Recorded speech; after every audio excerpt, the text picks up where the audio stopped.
I still believe in the power of forgiveness. I believe in the power of redemption.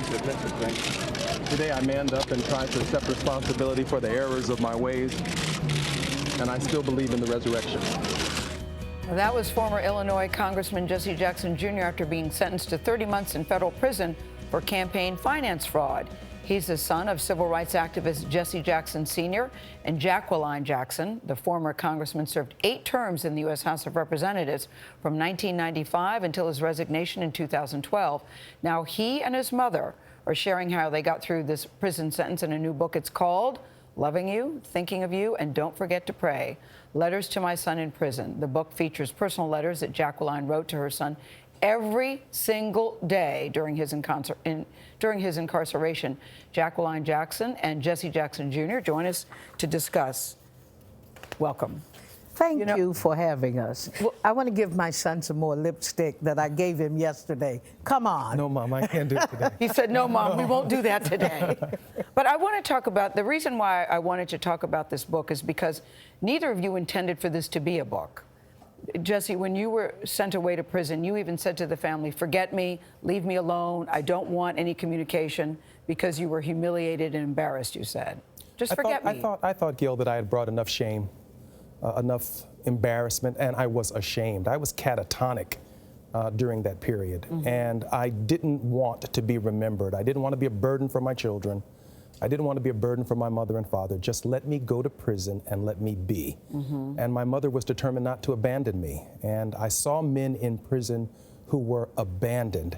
And she was determined to write me every day and pull me out of the very dark place that I found myself in. And you wanted to do that. Why, Jacqueline? Well, I ran into a 17th century poet. His name was Richard Lovelace.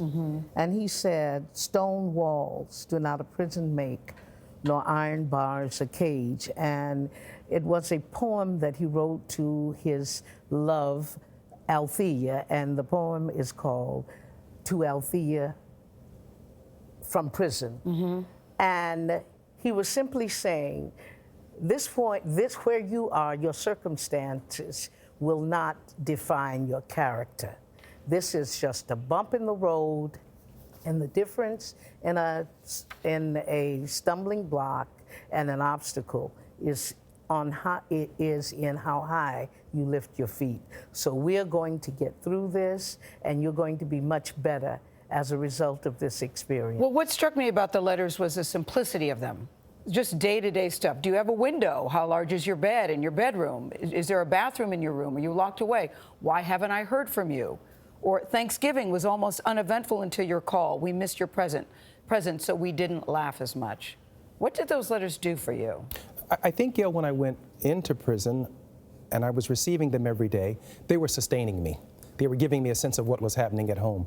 When I got out of prison and reread the letters, I reread them for perspective. My mother was sharing with me that, again, the circumstances of incarceration were not defining of who I was. But Gayle, I saw men in prison who were not receiving letters. They were not receiving communications. And every day, again, at 4 o'clock at mail call, they would say Jackson and Jackson and Jackson. And I would watch men who were excited about the prospect of receiving mail, but the only one who was receiving mail was me. Was you. So I would give them my mother's letters and say, this is what my mother has to say about all of us today. Yeah, but I love how you say, Jacqueline, this was a stumbling block.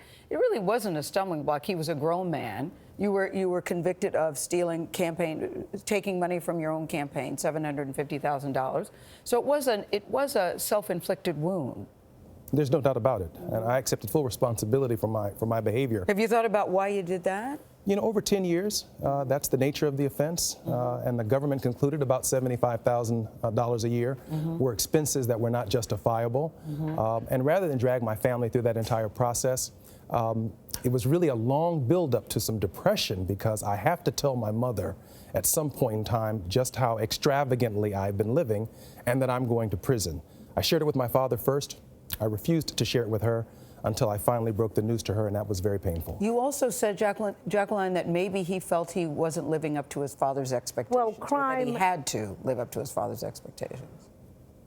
All parents have high expectations for their children. You don't give birth to trash. Mothers love their children, and there are millions of women who shared the pain and still share the pain that I shared during this experience. And what we are trying to do now is put a dent into recidivism. 72% of the young men and women who are incarcerated return, and we don't want that to happen. And so you're not excusing what he letters, did either. I think that that's very important to say. You're not crime excusing what he did. hurts. Yeah. Crime causes hurt.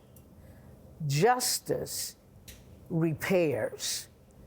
And we need to begin to look at our sister, the penal institution, as a place to repair and make people whole. Well, and that is the purpose of this Running out of time, gift. you've started a good conversation. We'll be right back.